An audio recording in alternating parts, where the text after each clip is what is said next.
Nathan's eyes opened at 3:47 a.m., same time for 112 nights straight. He reached for his phone without looking, already knew what it would say. The laundromat dryer rumbled through the floor, 23 rotations before it stopped. He'd counted last night, too. The efficiency apartment was 54 degrees, he could see his breath.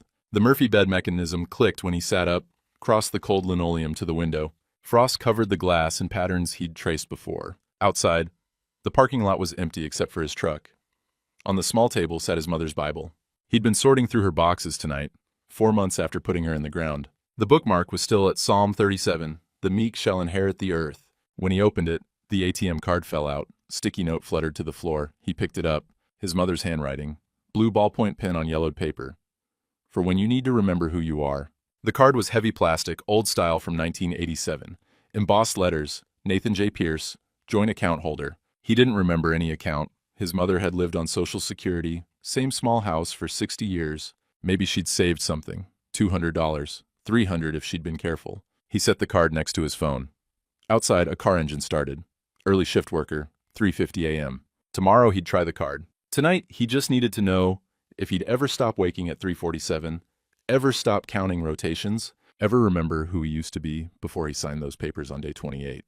Tomorrow, he'd find out if his mother left him enough to remember, or just enough to survive one more month. The conference room was on the 14th floor. Nathan arrived 10 minutes early, sat in the lobby on a vinyl chair next to magazines from 2019. Through the window, February sleet streaked the glass.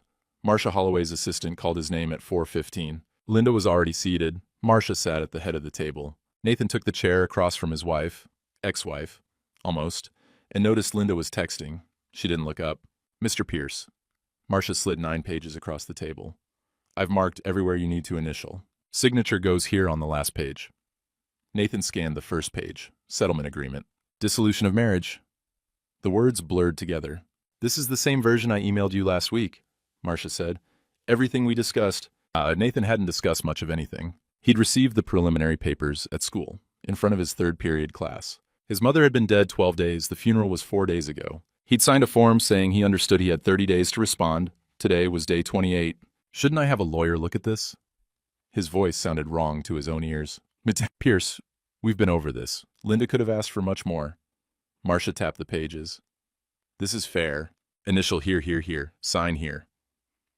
Linda's phone buzzed. She glanced at it, typed something, set it down. The joint savings account would be divided, $242,000 to Linda, $38,000 to Nathan. The house, which Nathan had renovated over 15 years every weekend, tile and cabinets and windows, would remain Linda's property. She'd refinanced it 9 months ago, removed his name from the deed. He'd signed the quitclaim because she said it would get them a better interest rate. His truck would go to Linda. The furniture he'd built, dining table, bedroom set, bookshelves, would stay with the house. "The settlement becomes final in 90 days unless you contest," Marcia said. "But I strongly advise against contesting an agreement you've signed." Nathan's hand hovered over the signature line. 47 seconds. He counted them later. His mother had taught him to take the high road. "People remember how you act when things fall apart," she used to say. Fighting over money would make him look petty. Cedar Falls was a small town. He signed with a pen Marcia provided. His had run out of ink 2 weeks ago. He hadn't bought a replacement. Linda stood immediately. "Thank you for being reasonable, Nathan." Marcia gathered the pages. "We'll file tomorrow. You'll get copies." They left together, Linda and her attorney, already talking about something else. Nathan sat in the conference room for 12 minutes. The security guard finally appeared in the doorway. "Sir, are you okay?" "I don't know," Nathan said. He walked 8 blocks to his apartment in the sleet. No umbrella. He donated that too, along with most of his clothes, when he moved out. The efficiency was all he could afford on a teacher's salary. 480 square feet above a laundromat, $240 a month. He passed the house, Linda's house, on 5th Street. The lights were on. 7 of 9 windows. Her Lexus was in the driveway. The garage door was open. He could see his workbench inside, his tools on the pegboard. He reached for his keys, then remembered. He'd turned them in 3 months ago, per the preliminary separation agreement. Checked his pocket anyway. Found the receipt from the funeral home. Balance due, $340. The new apartment key was brass. His old house key had been silver. He had to shoulder the door open. The latch was misaligned. Inside, the Murphy bed was still down from this morning. The dryer in the laundromat hummed through the floor. The radiator clanged, but produced almost no heat. He set the receipt on the table and sat on the edge of the bed. The papers said uncontested. But Nathan was starting to realize the only thing he hadn't contested was his own erasure. Nathan stood at the window of his efficiency apartment, looking out at nothing. The street was empty. Sleet had turned to freezing rain. He could hear it on the roof of the laundromat below, a sound like static. His suit jacket hung over the chair, soaked through at the shoulders. He hadn't owned a top coat since the separation. That had been donated too, along with the winter boots and the good gloves and everything else that didn't fit in 6 boxes. The settlement papers were in his jacket pocket. He should read them again, make sure he understood what he'd signed. But his hands were shaking, not from cold, from something else he didn't want to name. And the pages would just blur anyway. He thought about calling someone. His mother's sister in Arizona, maybe, or his friend Tom from the Rotary Club. But what would he say? I signed away 15 years of work because my wife's lawyer told me it was fair. I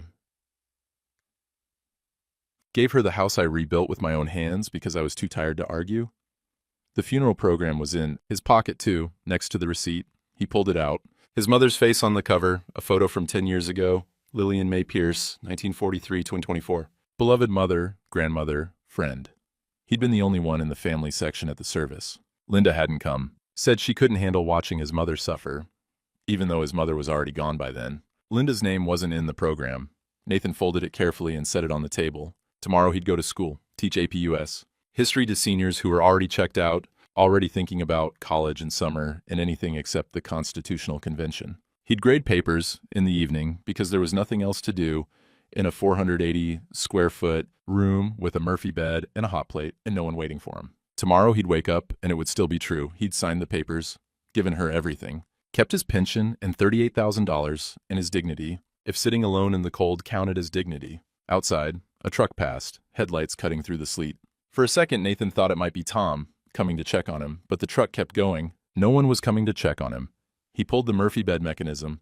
It clicked into place. Climbed in, still wearing his dress pants and shirt. The sheets smelled like the detergent from the laundromat. Everything in this apartment smelled like other people's laundry. He closed his eyes, opened them. The clock on the wall said 5:47. In 10 hours, he'd be standing in front of a classroom, pretending everything was fine. The dryer downstairs started again, 23 rotations he already knew. He'd counted them every night for 16 weeks. He didn't sleep, just lay there in the dark, listening to the rain turn to ice on the window, waiting for morning. 4 weeks later, Nathan's checking account showed $127. Rent was due in 3 days. He drove to the pawn shop on East 4th Street on a Wednesday afternoon, 2:20 p.m. During his planning period, the shop smelled like gun oil and old leather. A customer was browsing rifles in the back. Nathan set his father's watch on the counter. The owner, a man Nathan recognized from Rotary Club meetings, though neither of them acknowledged it, examined the watch with a jeweler's loupe. 1974 Timex, leather band worn soft from 40 years on Jim Pierce's wrist. On the back, engraved, "To Jim Pierce, 40 years service, Cedar Falls Cooperative." "I can give you 180, the owner said. 240, Nathan said. "That's 1 month's rent." The owner looked at him for a long moment. "All right." He counted out the cash slowly. Mostly 5s and 1s. It took 90 seconds. Nathan didn't take the receipt. The customer in the back had stopped browsing. Nathan could feel him watching. "You sure about this?" the owner asked. Nathan picked up the money. "Yes." Outside, he sat in his truck and looked at the bills in his hand. His father had worn that watch every day for 40 years, never missed a shift at the grain elevator. Nathan had promised his mother he'd keep it in the family. The watch had survived his father's 40 years of work. It wouldn't survive Nathan's first month divorced. 6 weeks after signing, Nathan needed to look presentable for parent-teacher conferences. He retrieved his suit jacket from the coat hook in the faculty lounge. When he slid his arms in, the shoulders hung loose, the fabric bunched at his waist. He tried his belt. The usual hole was too loose. He tightened it 2 notches. Diane, the school secretary, glanced up from her desk as he passed. "Looking sharp, Nathan." He nodded, kept walking to the faculty bathroom. The fluorescent light buzzed and flickered. He stood at the mirror, adjusted his tie. The tie was blue-striped, the same one he'd worn to his mother's funeral. He hadn't had it cleaned. The man in the mirror looked wrong. Hollow cheeks, gray skin. For 2, maybe 3 seconds, Nathan didn't recognize himself. He adjusted the jacket, left quickly. His first conference was at 6 p.m., Emily Hart's parents. Emily, who'd said in the hallway 3 weeks ago, Nathan had overheard it, "My mom says Mr. Pierce got divorced because he's boring." Emily's mother was the one who'd donated Nathan's suit jacket to Goodwill. The good one, the tailored one. Nathan was wearing the cheap one now, the one that didn't fit, the one that made him look like he'd borrowed clothes from someone else's life. Month 3. Nathan needed a dress shirt for conferences. The ones he had were wearing through at the collars. He drove to Goodwill after school, 2:40 on a Tuesday. The store smelled like detergent and basement must. He browsed the dress shirts, looking for his size. Found a blue Oxford, size large, $3.99. Red tag, which meant half off today, $2. He checked the tag. Noticed the third button on the left cuff was missing. He'd meant to replace that button 2 years ago. Never did. His mother had given him this shirt. Christmas 2019. He'd worn it to Thanksgiving dinner last year, the last dinner with Linda before everything fell apart. Nathan, is that you? Mrs. Kowalski stood behind the register, former student's grandmother. Jenny Kowalski, class of 2018. Nathan looked up, nodded. Oh, honey, that's your shirt. Mrs. Kowalski came around the counter. I recognize it. Don't buy it. I'll just give it to you. I don't want it, Nathan said. It's yours. Mrs. Kowalski was louder now, thinking he didn't hear. Let me take it off of the rack. Please don't. But she was already walking toward him, hand extended. The other shoppers had stopped browsing, 4 of them, all watching. Nathan set the shirt down carefully, walked out. Mrs. Kowalski stood holding the shirt, confused, as the door closed behind him. In the parking lot, Nathan sat in his truck. Through the window, he could see Mrs. Kowalski at the register, talking to another employee. They were looking at the shirt.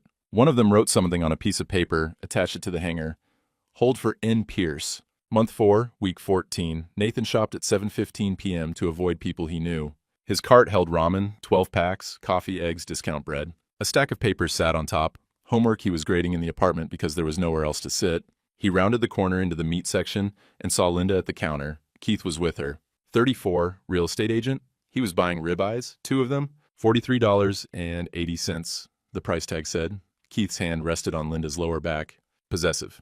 He was wearing cologne Nathan could smell from 6 feet away. Linda saw him. Nathan. But Nathan stopped. His cart stopped. You look... Linda's voice was loud, like she wanted Keith to hear how nice she was being. Are you eating enough? Keith turned, smiled. Hey man, no hard feelings, right? These things happen. Keith was wearing a Rolex. Nathan noticed because he'd just sold his father's Timex for $240. Keith's watch probably cost more than Nathan's monthly salary. Nathan tried to speak. Couldn't. His throat had closed. Keith and Linda's cart was full. Wine, $18 bottle, fresh vegetables, cheese, bakery bread. Nathan's cart had ramen. He left his cart in the aisle, walked out. The store PA system announced, clean up on aisle 7, before he reached the parking lot. In his truck, he sat with the engine off. Took out his phone. Linda's contacts still had their wedding photo. 96. Her in white. Him in a rented tux, both of them 24 and stupid. His thumb hovered over call. 18 seconds. Through the windshield, he saw Keith's truck pull into the lot. Red F-150. In the truck bed, Nathan's table saw, his miter box, his nail gun. The tools he'd left in the garage because the settlement said Linda kept garage contents. Keith parked 3 spaces over, got out, didn't see Nathan, walked into the store. Nathan locked his phone, started the engine. He drove past the house. Workshop light was on in the garage. Keith was inside, using the table saw. Nathan's table saw, with his initials carved in the handle. NJP, on 2008. Nathan kept driving. He didn't go home, just drove. 40 minutes through Cedar Falls, past the college, past the co-op where his father had worked, past his mother's house with the for sale sign in the yard. When he finally parked outside his efficiency apartment, it was 9:00 p.m. The laundromat was closed. For once, it was quiet. He sat in the dark truck and understood. The high road doesn't have any exits. Week 12. Nathan applied for a better apartment. $650 a month. Ground floor, full kitchen. The building manager was Susan, a woman in her 50s whose son had been Nathan's student in 2015. She ran his credit check. The printer jammed. She ran it again. I'm sorry, Mr. Pierce. She slid the report across her desk. I can't approve this. His credit score was 618. It had been 780 when he got married. The report was 4 pages, stapled wrong. Susan had to restaple it while Nathan watched. Loan in default, $60,000, business loan. Nathan had co-signed it 18 months ago when Linda said she was starting a marketing consulting startup. The startup never happened. The loan payments had come from their joint account until Linda stopped paying. 3 credit cards Nathan had never applied for. Opened in joint names, maxed out. Inquiries from furniture stores Nathan had never visited. You'll need to dispute these, Susan said. Individually, Nathan took the report, went to his truck, called the credit bureau, was on hold for 18 minutes, smooth jazz. It cut out every 30 seconds, then resumed. When the representative finally answered, her voice shifted when she pulled up his account, went from script to something else. Careful. You'll need to file disputes in writing, she said. Each one separately. The process takes 90 days minimum. Nathan hung up, sat in the parking lot, outside the apartment building he wouldn't be moving into. The credit report showed 6 different ways Linda had spent his name. He was just starting to wonder what else she'd spent. 3 days earlier, week 11, March 12th, 9:15 a.m., Linda had arrived at the Goodwill donation dock. 4 garbage bags in her trunk. Black, heavy-duty. She popped the trunk, and a volunteer came over to help. Spring cleaning? Mrs. Chen, 60-something, former neighbor from 2 streets over. Just things I don't need anymore, Linda said. Mrs. Chen opened the first bag. Men's dress shirts. Nice ones. These look good. Somebody will be happy. Linda handed over the last bag. Her hands shook slightly. She crossed her arms, steadied them. Mrs. Chen paused. Are you sure about this? It's just things, Linda said. She drove away quickly. Mrs. Chen stood in the loading dock, holding a bag of clothes that still smelled like cedar, and didn't say what she was thinking. 3 days later, Nathan found his shirt on the rack. Week 14, Nathan arrived at Cedar Falls Methodist for the 8:30 service, early service. He'd attended for 12 years, taught Sunday school for the kindergarten class from 2018 to 2022. Margaret, the church secretary, intercepted him in the lobby.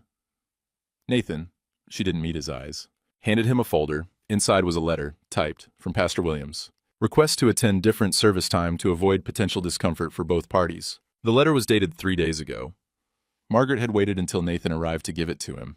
Linda needs her church family during this difficult time, Margaret said quietly. Nathan read the letter standing in the lobby. Other parishioners slowed down walking past, then sped up. Inside, the organ started, Great is thy faithfulness. The folder also contained his last 3 months of tithing envelopes, uncashed. He'd stopped giving after the divorce. But the envelopes were still there, returned to him like homework marked incomplete. He left without attending the service. Sat in his truck in the parking lot, counted cars, 43. He recognized 8 former friends. The church had chosen Linda. She contributed to the building fund. Nathan had just taught children how to color inside the lines. God might forgive all sinners equally. But apparently Cedar Falls Methodist had a preferred donor list. Week 15, late Thursday night, Nathan finally went to his mother's house to pack her belongings. 5 months after the funeral, he'd been avoiding it. Her bedroom still smelled like Jergens lotion and Folgers coffee. The bed was made. She'd made it the morning she went to the hospital and never came back. He opened the nightstand drawer. Bible. Reading glasses. Hearing aid batteries. The Bible was worn at Psalms. He opened it to the bookmark. Psalm 37. The meek shall inherit the earth. When he removed the bookmark, the ATM card fell out. Sticky note attached. Yellow with age. His mother's handwriting. For when you need to remember who you are. Nathan picked up the card. Heavy plastic, old style. Embossed. Nathan J. Pierce, joint account holder. He didn't remember his mother adding him to any account. She'd lived on Social Security, same house for 60 years, shopped with coupons, saved quarters in a Tupperware container for the laundromat. He sat on the floor with the card in his hand. 8 minutes. The house was silent except for the furnace clicking on. He put the card in his wallet, continued packing. In the nightstand, he found the Tupperware container, full of quarters. His mother had been saving them until the day she died. Nathan took the container. He'd need it for the laundromat in his efficiency apartment. The card could wait until tomorrow. Same night, earlier, 7:20 p.m. Nathan had driven past the house. He shouldn't have, but he did. The lights were on. Kitchen window visible from the street. Linda had never liked curtains. Said they made rooms feel smaller. Nathan parked 3 houses down, engine off, sat in the dark truck, and watched. Keith was chopping vegetables at the island. Nathan's butcher block, the one with knife marks from 10 years of meals. Keith was using Nathan's chef's knife, the one Nathan had sharpened every Sunday. Linda stood at the stove, stirring something in the Le Creuset Dutch oven, wedding gift from Nathan's mother. Linda was wearing Nathan's BBQ apron. Grill sergeant, they were laughing. Nathan couldn't hear the words, but he could see their mouths moving. Keith set down the knife, walked behind Linda, put his hands on her waist, kissed her neck while she stirred. Linda leaned back into him, smiled. They moved around each other naturally, passing ingredients, tasting from the spoon. Keith fed her something. She laughed again. Nathan watched for 8 minutes. The dashboard clock moved from 7:20 to 7:28. He should leave. He knew he should leave. But he couldn't look away from the kitchen he'd remodeled, the tile he'd laid, the cabinets he'd installed, the window he'd replaced last summer for $850 in materials. Keith was wearing the apron, using the knife, standing in Nathan's space, living Nathan's life, making Linda laugh the way she used to laugh with Nathan before she learned to fake it. A porch light turned on 3 houses down, Mrs. Patterson's house. She stepped onto her porch, looked toward Nathan's truck. Nathan started the engine, drove away. He pulled over 2 blocks later, hands shaking on the steering wheel, not from cold, from something else. The worst part wasn't seeing them together. The worst part was seeing Linda laugh. Real, unguarded laughter, the kind she used to have with him in 1996, 1998, 2003, before everything calcified into performance. She'd been happy once with Nathan. He remembered that. Thanksgiving dinners where she'd lean into him the same way she'd just leaned into Keith. Nights cooking together in that kitchen, her stirring while Nathan chopped, moving around each other like dancers who'd practiced the routine 1,000 times. When had she stopped laughing? When had he stopped noticing? Nathan drove home. It was 7:50 when he parked outside the Efficiency. The laundromat was closed, quiet for once. He sat in the dark truck and understood something he'd been avoiding for 16 weeks. Linda wasn't performing with Keith, she'd been performing with Nathan. For years, maybe. Performing contentment while planning her exit. The house, the tools, the laugh, all of it belonged to Keith now. Nathan was just the man who'd built it, paid for it, and signed it away, because he thought that's what good men did. Tomorrow, he'd pack his mother's belongings. Find whatever she'd left him. $200, maybe $300. Tomorrow, he'd try to remember who he was before day 28. Tonight, he just needed to sit in the dark and accept that the high road didn't have exits. It just had rest stops where you could watch other people live your life through kitchen windows. You'd installed yourself. Week 16, day 112. Nathan woke at 3:47 a.m. with the card on his mind. He waited until the bank opened. Drove there at 9:05 during his planning period. The ATM was in the lobby. He slid the card in. Selected balance inquiry. The screen went blank, flickered. Displayed insufficient display width, contact branch representative. Nathan stood at the ATM for 30 seconds. Tried again, same message. Inside, he waited for the branch manager. The lobby was too warm. He was sweating in his Goodwill blazer, the cheap one that didn't fit right. Mr. Pierce? The manager's name tag said Robert Halstead. He was pale before Nathan even spoke. I need to check my account balance, Nathan said. He slid the card across the desk. Robert typed something, went very still, typed again. Pierce, you need to speak with our private wealth division. I just need the balance. The balance is... Robert looked at his screen. At Nathan. Back at the screen. Sir, this account is outside normal branch access. I'm calling our main office. 10 minutes later, Nathan was on the phone with a woman named Patricia Edmonds, Private Client Services, Des Moines. Mr. Pierce, can you verify your social security number? He did. And your mother's full name and date of birth? Lillian May Pierce, née Hartman, May 12th, 1943. Pierce, I'm looking at your account now. You're listed as joint holder on trust account 1987-447B. The current balance is $47,318,442.67. Nathan didn't say anything. Well, Pierce, say that again. Ashno, $47,318,000. How? Patricia's voice shifted, professional to careful.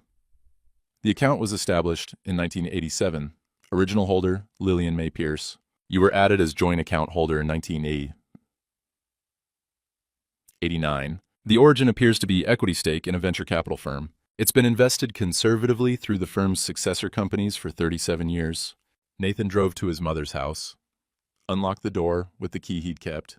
In her bedroom, he found the file box in the closet, labeled in his mother's handwriting, Financial, Nathan. Inside, quarterly statements, 37 years worth, everyone kept, filed by year. Original trust documents dated 1987.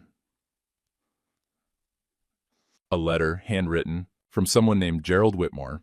Lillian has more integrity than anyone I've known in 40 years of business. This is not charity. This is earned. She was loyal when loyalty meant something. She stayed when others left. She asked for nothing. I'm giving her 12% equity in the firm because I should have done it 20 years ago. Nathan read it twice. At the bottom of the box, his mother's journal. One entry dated July 1989 added Nathan to the account today. He's 8 years old. He won't understand for a long time. Maybe he'll never need it. But I know how the world works. I know what happens to good men. They get used. They get told that being quiet means being weak. They give everything and get nothing back. Nathan will need this someday.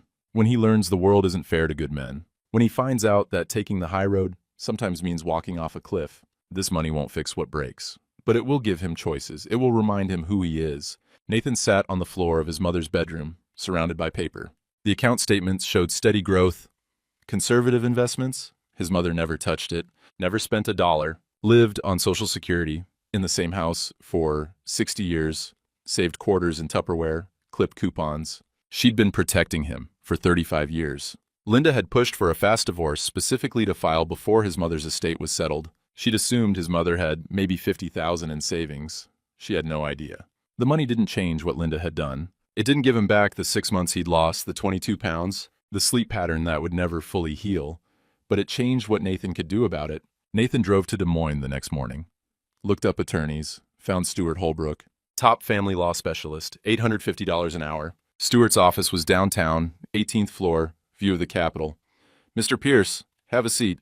Nathan sat, explained the situation, the 30-day deadline, while his mother was dying. The signing 12 days after her death. The settlement, 80-20 split, house gone, truck signed over, credit destroyed. Stuart listened, took notes, asked questions Nathan couldn't always answer because he hadn't asked them himself on day 28. "The settlement becomes final on day 118 unless you file to vacate," Stuart said. "That's 3 weeks from now. Can I vacate it?" "Possibly. We'd argue temporal duress, you signed during acute grief, 12 days post-bereavement, undue influence, attorney pressure during vulnerable state, unconscionability. The split has no legal justification, and if we dig into her finances, we might find more." "Like what?" "You said she defaulted on a loan you co-signed. That's fraud if she misrepresented the business purpose. You mentioned credit cards you didn't apply for. That's identity theft. Let me subpoena her financial records, see what's there. How much will this cost?" Stuart looked at Nathan, at the Goodwill blazer, the cheap shoes. "Do you have resources?" "Yes," Nathan said. I do now." Then let's make her wish she'd been fair the first time." Nathan thought about it. About Linda in the kitchen with Keith, laughing. About his shirt on this Goodwill rack with a note, "Hold for N. Pierce." About Mrs. Kowalski trying to give him his own clothes. About the church letter. About waking at 3:47 for 112 nights. About his mother's journal. When he learns the world isn't fair to good men. "I don't want to make her wish anything," Nathan said. "I want what's fair." Fair meaning? 50-50. "I want my credit fixed. I want the court to know what she did. And I want it on record so she can't do it to someone else." Stuart nodded. "We'll file by Friday." Nathan stood, shook Stuart's hand, drove back to Cedar Falls. That night he woke at 3:47. But for the first time in 16 weeks, he didn't count the dryer rotations. He got up, made coffee, sat at the small table in his efficiency apartment, opened his laptop, wrote down everything he remembered about the settlement negotiation. Every date, every conversation. Every time Linda had asked him to sign something in the year before she filed, the money didn't change what Linda had done, but it changed what Nathan could do about the truth. Stuart filed the motion to vacate on Friday. Motion for discovery followed on Monday. Week 19. Linda's financial records arrived via subpoena. Nathan drove to Des Moines. Stuart's conference room. Papers spread across the table. "Your ex-wife is either very stupid or very arrogant," Stuart said. "I'm thinking arrogant." The business loan, $60,000. Linda applied for it 18 months before filing, told the bank she was starting a marketing consulting firm, used Nathan's income and pension to qualify. The startup never happened. The loan went into default 4 months after disbursement. Linda had transferred the money to a personal account, then spent it. 3 credit cards opened in joint names. Linda forged Nathan's signature on the applications. Total debt, $42,000, all maxed out. Purchases, furniture, clothing, electronics. None of it in the marital home when Nathan moved out. 6 months before filing, Linda transferred $90,000 from the joint savings to a personal account Nathan didn't know existed. 9 months before filing, Linda refinanced the house, removed Nathan from the deed, took a $50,000 cash-out equity loan. The money went to the same personal account. "She was stripping assets while you were taking care of your dying mother," Stuart said. "Systematically. This wasn't impulse. This was a plan." Stuart slid another page across the table. Email, printed from Linda's work account, sent to someone named Jenna, filing this week. "Timing is perfect. He's so distracted with his mom he'll sign anything. Marcia says we can get 80-20 if I push hard enough. He won't fight. He never fights." The email was dated 1 week before his mother's funeral. Nathan read it 3 times. "We'll depose her in 2 weeks," Stuart said. "She'll have to answer under oath. Why she filed the day after your mother's funeral. Why she served you at school. Why she pushed a 30-day deadline. All of it. What do you think the court will do? Void the settlement. Order equitable distribution, 50-50. Make her pay your legal fees. Possibly sanctions against her attorney for exploitation of temporal duress." Stuart paused. "How much do you want to hurt her?" Nathan looked at the email. "He won't fight. He never fights." "I don't want to hurt her," Nathan said. "I want her to see what fair actually looks like." That night, Nathan's phone rang. Linda. He let it go to voicemail. She called again, Again. 5 times in 20 minutes. Finally he answered, yes. Nathan, what are you doing? Her voice was tight, controlled. Stuart Holbrook? Really? He costs a fortune. I can afford it. This is insane. The settlement was fair. We agreed. You agreed. I signed because Marcia told me I'd look petty if I fought. Because you filed the day after my mother's funeral. Because I was too tired to think. Silence on the line. Nathan, let's talk about this. We don't need lawyers. Your lawyer already deposed me. In my head. Every day for 16 weeks. Now it's your turn. I'll offer 60-40. You can have the truck back. I'll pay your legal fees. 50-50. That's what the law says. That's what fair means. You're being unreasonable. Linda, I saw the email. Longer silence. What email? Timing is perfect. He'll sign anything. That email. He heard her breathing change. The deposition is in 6 days, Nathan said. Stuart will ask you why you filed the day after my mother's funeral. You'll answer under oath. The transcript will be public record. Everyone in Cedar Falls will read it. Nathan. You wanted the house. You got it. You wanted the money. You got it. You wanted me gone. I'm gone, but you don't get to rewrite what happened. Not anymore. He hung up. She called back immediately. He blocked the number. Nathan Pierce, 53, Cedar Falls High School history teacher, has filed a motion to vacate his divorce settlement, alleging temporal duress and undue influence. Court documents show Pierce signed the agreement 12 days after his mother's death, during what his attorney calls acute bereavement and documented grief. The settlement gave his ex-wife 80% of marital assets. The article included quotes from the motion, details about the timeline, the business loan default, the email. By noon, Nathan's phone had 6 messages. Former friends, neighbors, people he hadn't heard from in months. Tom from Rotary Club. Nathan, I had no idea. I'm so sorry. Call me. The school principal stopped by his classroom during planning period. Nathan, I read the article. We should have checked on you. I should have checked on you. It's fine, Nathan said. It's not fine. You're a good teacher. You've been here almost 30 years. We want you to lead the department next year, if you're interested. Nathan nodded. I'll think about it. And at the hardware store that afternoon, the owner, a man named Frank who'd sold Nathan materials for 15 years of renovations, stopped him at the register. Your money's no good here today, Frank said. Coffee's on me. I'm just buying screws. I don't care. I read what she did. That's low, real low. Nathan took the free coffee. Sat in his truck in the parking lot. The town was reading the truth. Finally. Week 23.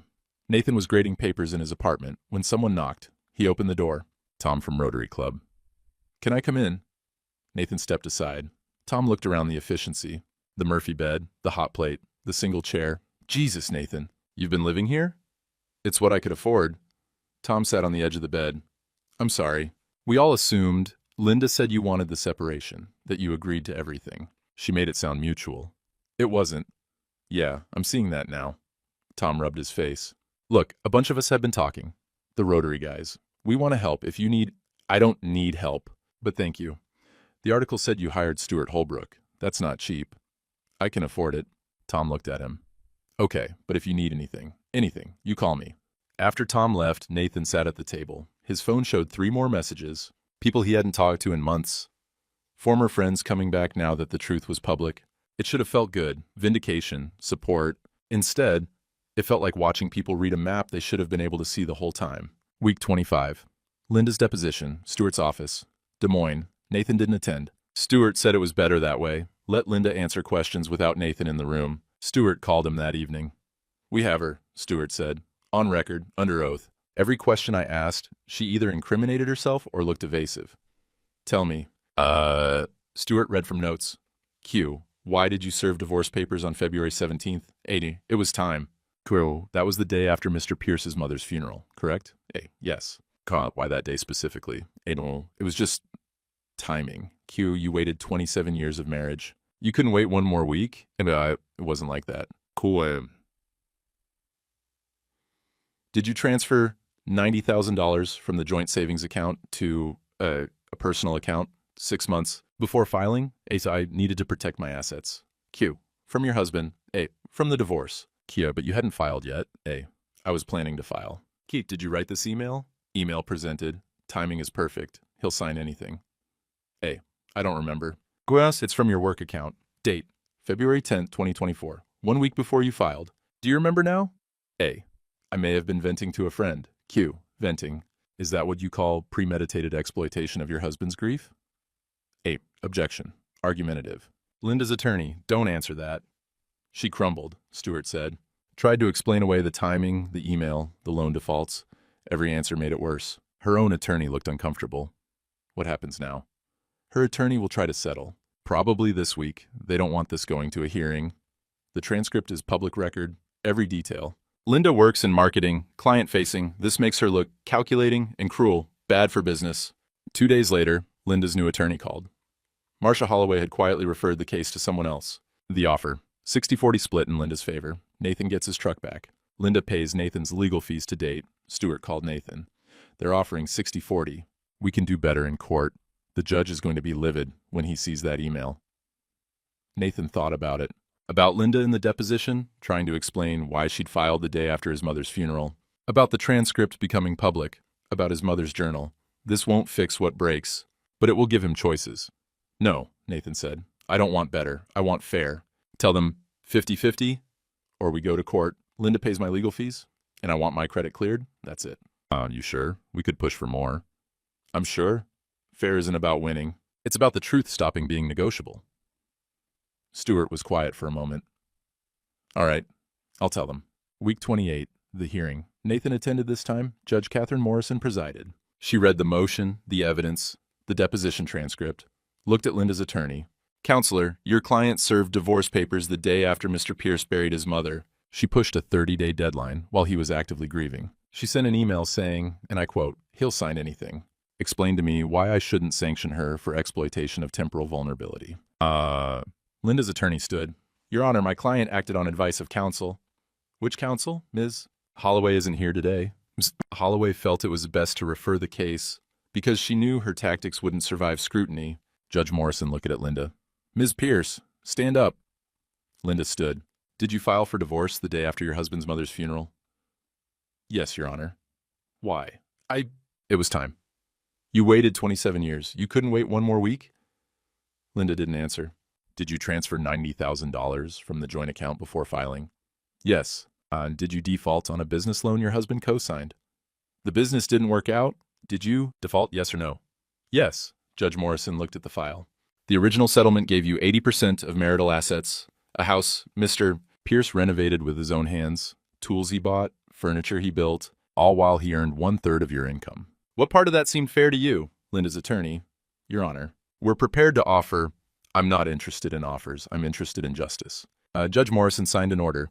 The settlement dated February 28, 2024 is hereby void. The court orders equitable distribution, 50-50 split of all marital assets. The house will be sold and proceeds divided. Ms. Pierce will pay Mr. Pierce's legal fees in full. Ms. Pierce is responsible for all debt incurred in joint names, including the business loan. Mr. Pierce's credit report will be corrected to reflect this order.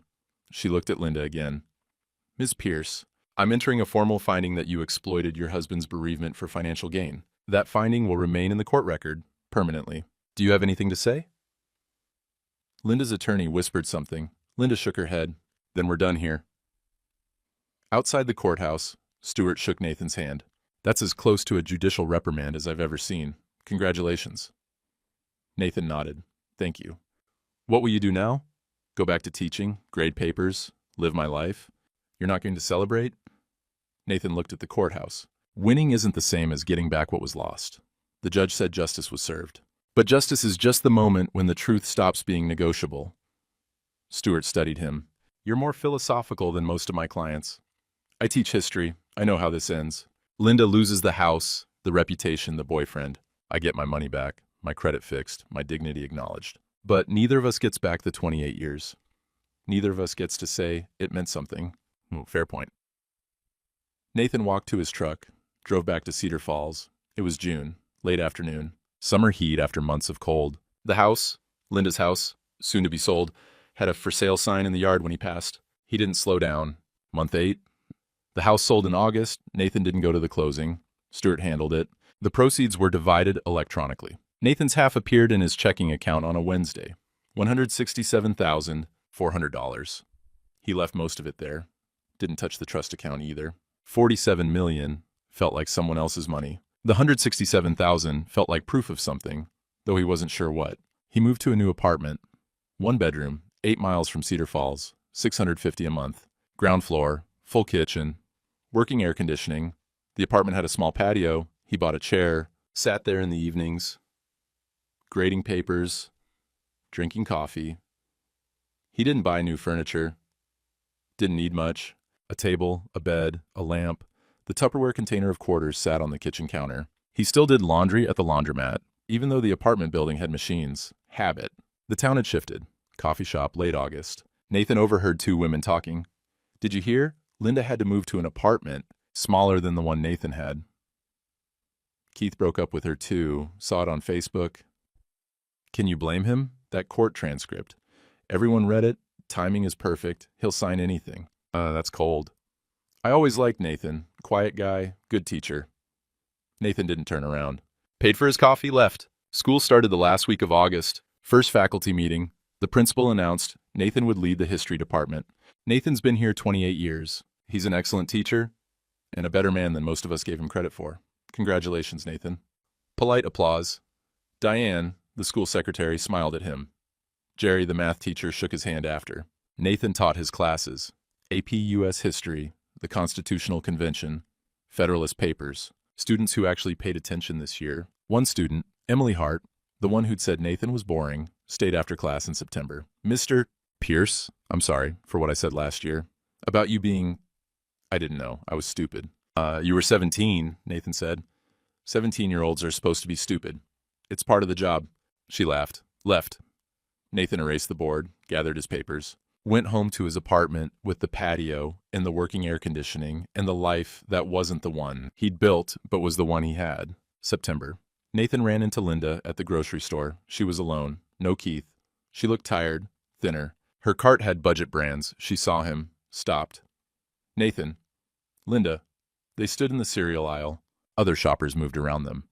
I heard you're department lead now, she said. Congratulations. Thank you. I wanted to say, I'm sorry for how it happened. I was wrong. Nathan looked at her. At the woman he'd been married to for 27 years. The woman who'd sent that email. The woman who'd filed the day after his mother's funeral. Okay, he said. That's it? Just okay? What do you want me to say, Linda? I don't know. Something, anything. Nathan adjusted his cart. I hope you're doing all right. I mean that, but I can't do this conversation. Not here. Not now. He walked away. Linda stood in the cereal aisle, watching him go. In his truck, Nathan sat for a minute, hands steady on the wheel. No shaking, no counting, just quiet. He'd seen her, spoken to her, and he'd felt nothing. No rage, no satisfaction, nothing. Maybe that was healing. Maybe it was just scar tissue. Either way, it meant he could go home, make dinner, grade papers, live his life without her in it. October. Tom from Rotary Club invited Nathan to a barbecue. First social event Nathan had attended in a year. He almost said no, then thought about his mother's journal. When he finds out the world isn't fair to good men. He went. Tom's backyard. 12 people. Some Nathan knew, some he didn't. They asked about the case. About Linda. Nathan answered briefly, changed the subject. Frank from the hardware store was there. Nathan, you need anything for that new place? I'll give you contractor pricing. I'm good, thank you. And the woman Nathan didn't know introduced herself. Michelle, teacher at the elementary school. Divorced 3 years ago. They talked about schools, students, the upcoming school year. Normal conversation. No pity, no probing. She asked if he'd like to get coffee sometime. Maybe, Nathan said. Let me think about it. Fair enough. He left the barbecue at 8, drove home. Sat on his patio with a beer. He could date again, eventually, maybe. When the idea of trusting someone didn't make his hands tighten. Not yet, but someday. November. Nathan's credit report came back clean. 780 again. 35 years of perfect payment history minus the 6 months Linda had destroyed. He framed the report, hung it in his home office. Not as a trophy, as a reminder. The world wasn't fair to good men, but good men could learn to stop apologizing for fighting back. December. First snow. Nathan stood on his patio, watching it fall. The apartment complex was quiet. Families inside, making dinner, living lives. His phone rang. Stuart Holbrook. Nathan, just wanted to check in. How are you doing? I'm fine. Good, actually.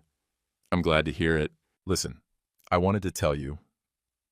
Linda's former attorney, Marcia Holloway, was reprimanded by the state bar. Nothing major, but it's on her record now. Exploitation of vulnerable parties during settlement negotiations. Because of my case? Partially. Apparently you weren't the only one.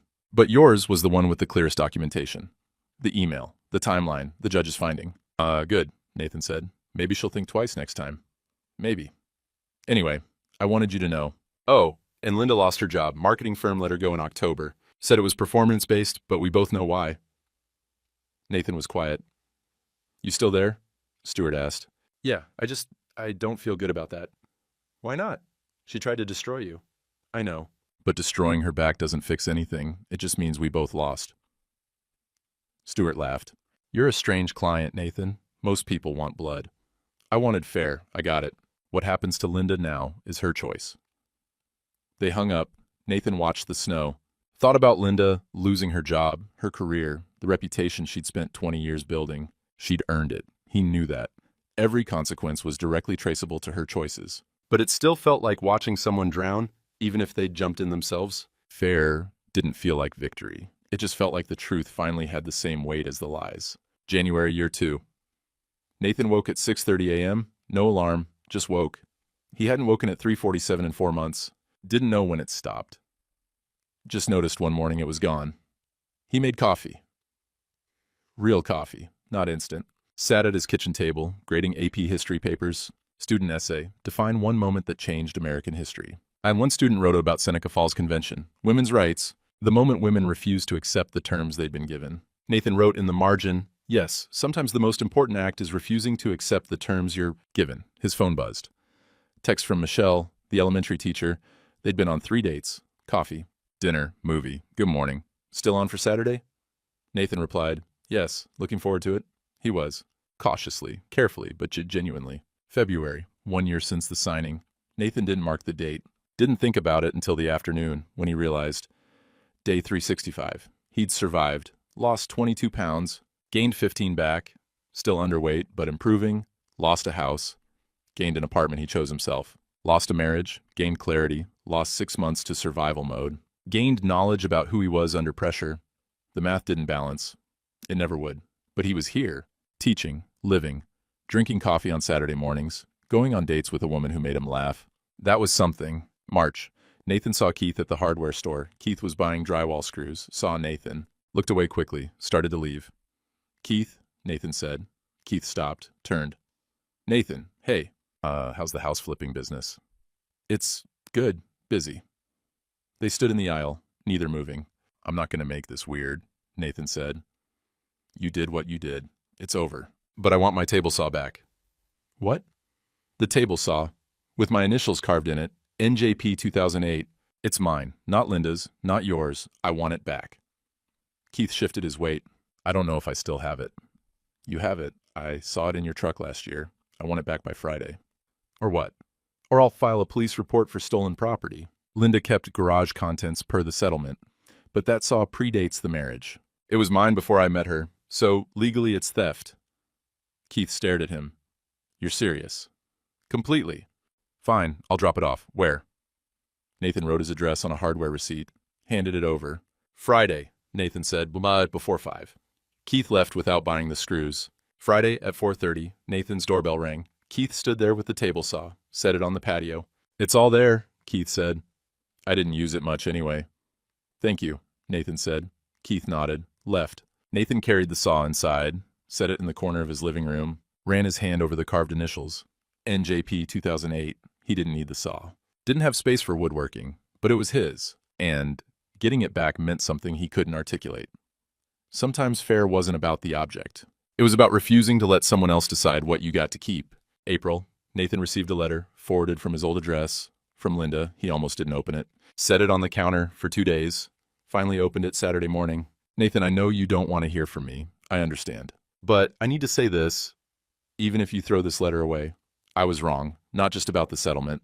About everything. The timing, the email, the way I treated you in the last 5 years of our marriage. I convinced myself I was protecting my future, that you'd be fine, that you didn't really need half because you'd always been content with less. I told myself I earned more, so I deserved more, but the truth is, I was scared. Scared of being 50 and starting over. Scared of being alone. Scared of losing the house and the life and the image I'd built. So I made you the villain in a story where you were just tired. You were tired of pretending we were happy. I was tired of pretending I didn't resent you for being content. We should have just said that. Instead, I took everything because I could, because Marcia told me I could, because the law favored the person who acted first. I lost my job. I lost Keith. I lost my reputation. I lost the house anyway when it sold. I live in an apartment smaller than yours was. I shop at Goodwill now. I know what it's like. I'm not asking for forgiveness. I don't deserve it. I'm just saying I'm sorry. For all of it, I hope you're okay. I hope you're happy. You deserve that. Linda Nathan read it twice. Set it down. He didn't feel forgiveness. Didn't feel anger. Just acknowledgement. She'd said it. Finally. The truth. He folded the letter, put it in a drawer, didn't reply. Maybe someday he'd feel something about it. Maybe not. For now, it was enough to know she'd written it. To know the truth had reached her, even if it took losing everything to get there. May. Nathan and Michelle went to dinner, their 8th date. She asked about his marriage. He told her, not all of it, just enough. Do you think you'll ever trust someone again? She asked. I don't know, Nathan said. I'm working on it. That's honest. I'm trying to be. She reached across the table, held his hand. Take your time. I'm not going anywhere. Nathan squeezed her hand. Thank you. They finished dinner, walked to her car. She kissed him goodnight. Not their first kiss, but the first one that felt like a promise instead of a test. Driving home, Nathan thought about trust, how it's built slowly, how it's destroyed quickly, how rebuilding it means accepting that the foundation will never be quite as solid as it was before the first break, but solid enough. Maybe that was all anyone could hope for. Year 2, September. Nathan sat at his kitchen table on a Saturday morning, coffee in a plain white mug. First frost overnight, windows fogged. He could see his breath until the heat kicked in. He was grading essays. AP US History. Good kids this year. Smart. Engaged. The trust account still had $47 million, mostly untouched. The checking account had $212,000. His salary, plus the settlement proceeds, plus interest. He still lived in the same one-bedroom apartment, still drove the 2011 F-150, still did laundry at the laundromat even though the building had machines. Michelle asked him once why he didn't upgrade. Get a house, new truck, travel. I don't need those things, he'd said. But you can afford them. Having money and needing money are different things. She'd kissed him, said she understood. Nathan calculated sometimes the cost of what happened. 6 months of his 50s lost to survival mode. 22 pounds, he'd mostly gained back. But his body was different now, carried the weight differently, tired more easily, sleep patterns permanently disrupted. Still woke at 3:47 some nights, not every night, but enough. His father's watch, sold for $240, never recovered, gone. Trust in marriage as an institution, damaged, maybe irreparably. The ability to enter rooms without checking exits first, lost. 28 years of shared history with Linda, now contaminated by how it ended. But also, knowledge of who he was under pressure, gained. Clarity about what he needed versus what he thought he should want, gained. Relationships with people who showed up after reading the truth, gained. Professional respect, department lead, students who listen, gained. Michelle, cautious, careful, real, gained. The math didn't balance. It never would. He thought about Linda sometimes, wondered if she was okay. He'd heard she was working at a smaller firm now. Marketing coordinator, not director, renting an apartment in Waterloo 40 minutes away. Dating someone new? Maybe. Or maybe not. He hoped she was okay. He meant that. Not because he forgave her. He didn't. Not fully. But because he'd learned that carrying rage was heavier than carrying regret. Regret you could set down sometimes. Rage you had to feed. He was tired of feeding anything except his own life. Nathan's phone buzzed. Michelle, coffee later, my place? He replied, yes, what time? Noon? See you then. He returned to grading. Student essay about the Constitutional Convention. The kid had written, sometimes the most important thing is knowing when to start over with better rules. Nathan wrote in the margin, exactly. The old rules weren't working. They had the courage to admit it. He closed the paper, looked out the window at the frost-burned maple tree in the parking lot. Leaves half-turned, gold and green together, not quite fall, not quite winter. Some things didn't need clean endings. Outside, the apartment building was waking up, footsteps above, coffee maker next door. Car starting in the lot, not silent, but not the drier earthquake of the efficiency above the laundromat. Ordinary noise of ordinary people living ordinary lives. Nathan finished his coffee, gathered his papers, put on his jacket. He had a date at noon, papers to grade tomorrow, a department meeting Monday. A life that wasn't the one he'd built with Linda, but was the one he'd built after her. The court had called it settlement, but Nathan knew some things never settle. They just stop moving long enough to look like peace. He'd won the case, got his money back, got his credit fixed, got his dignity acknowledged, but he hadn't won the war, because there was no war. Just two people who'd built something together, then torn it down because one of them got scared and the other got tired. And in the wreckage, Nathan had learned fair wasn't about revenge. Fair was about the truth having the same weight as the lies. Dignity wasn't about never falling. It was about deciding how you stood back up. And the high road didn't have exits.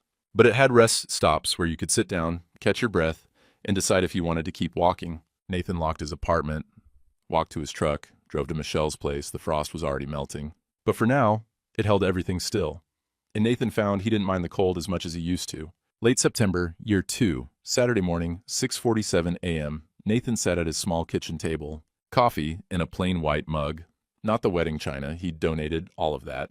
The mug was simple white ceramic, bought at Target for $4. It held coffee the same as the expensive ones had. The apartment was quiet. First frost overnight. Windows fogged from the cold outside meeting the warmth inside. He could see his breath until the heat kicked in with a metallic click and a low hum. He was grading essays from AP US History, his choice now. No longer assigned the worst sections. The test prep classes filled with seniors who'd already checked out. These were students who wanted to learn, who asked questions, who wrote essays that required actual thought to grade. The radio played low on the counter. NPR Weekend Edition. Same station his mother used to listen to while she clipped coupons at her kitchen table, saving quarters in Tupperware, protecting a secret that wouldn't be revealed for 35 years. One student had written about the Seneca Falls Convention, the moment women refused to accept the terms they'd been given. Demanded to be seen as full people, not property, not lesser. Nathan wrote in the margin, "Yes, sometimes the most important act is refusing to accept the terms you're given."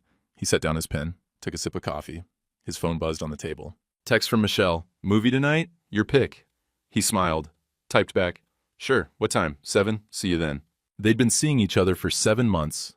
Slowly, carefully, she knew about Linda, about the divorce, about the efficiency apartment in the 3:47 a.m. wake-ups in the 6 months of survival mode. She didn't push, didn't demand promises, just showed up, laughed with him, let him move at his own pace. Last week, she'd said, "You're different than most men I've dated. You're not trying to impress anyone." I don't have the energy for performance anymore," he'd said. "Good. I like the real version better." His mother's Bible still sat on the bookshelf across the room, bookmarked at Psalm 37. The sticky note was tucked inside, yellowed and soft from being held, for when you need to remember who you are.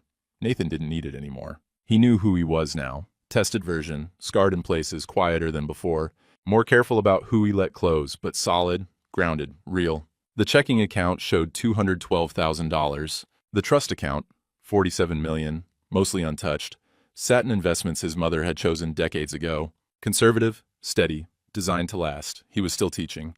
Turned down early retirement twice. Would probably teach another 10 years, maybe more. The money hadn't changed that. Hadn't changed him, really. Just changed what he could do when the truth needed defending. Through the window, Nathan watched the frost-burned maple tree in the parking lot. Leaves half-turned, gold and green together, caught between seasons. Not quite fall, not quite winter. He thought, some things don't need clean endings. The apartment building was waking up around him. Footsteps on the floor above. Probably the Johnsons getting their kids ready for soccer. Coffee maker gurgling in the next unit. The elderly woman who worked night shift at the hospital. Car starting in the lot. Early shift at the factory. Ordinary sounds. Ordinary people. Ordinary lives that were extraordinary in their persistence. Nathan returned to grading, picked up his pen.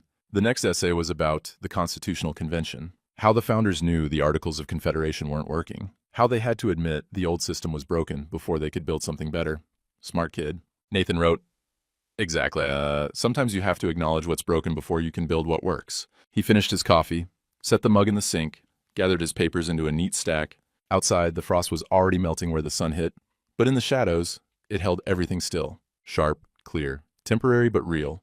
Nathan stood at the window for a moment, watched his breath fog the glass, watched it fade. He thought about Linda sometimes, hoped she was okay, meant it. He thought about his mother more often, wished he could thank her, tell her the card worked exactly the way she'd known it would. He thought about the man he'd been on day 28, sitting in that conference room, hand hovering over the signature line, thinking he had to take the high road because that's what good men did. That man had been broken by kindness, by the belief that being quiet meant being good. This man, the one standing at the window, in the small apartment, with the fogged glass and the melting frost, knew better now. Silence wasn't surrender, it was strategy. Taking the high road didn't mean accepting unfair terms. It meant refusing to become the person who'd hurt you. And fair wasn't about winning. Fair was about the truth finally having the same weight as the lies. Nathan grabbed his jacket, keys. Wallet with the old ATM card still tucked inside, though he never used it. Kept it as a reminder. He had a date at 7, papers to grade tomorrow, a department meeting Monday. A life that wasn't the one he'd planned, but was the one he'd built from the pieces that remained. Outside, the cold air hit his face. Sharp, clean. Nathan walked to his truck, started the engine, let it warm. The frost was melting fast now. By noon, it would be gone entirely. But for this moment, it held everything still. And Nathan found he didn't mind the cold as much as he used to.